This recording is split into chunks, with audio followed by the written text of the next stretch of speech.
দাদাগিরি tax না দেওয়ায় গাড়ি চালককে মারধর এবং গাড়ি ভাঙচুরের অভিযোগে দুই ব্যক্তিকে গ্রেফতার করল পুলিশ। শিলিগুড়ির প্রধাননগর থানা অন্তর্গত দেবীডাঙ্গা এলাকার ঘটনা।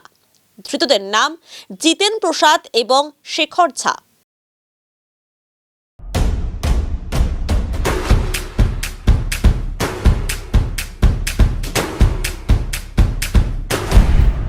Stay tuned.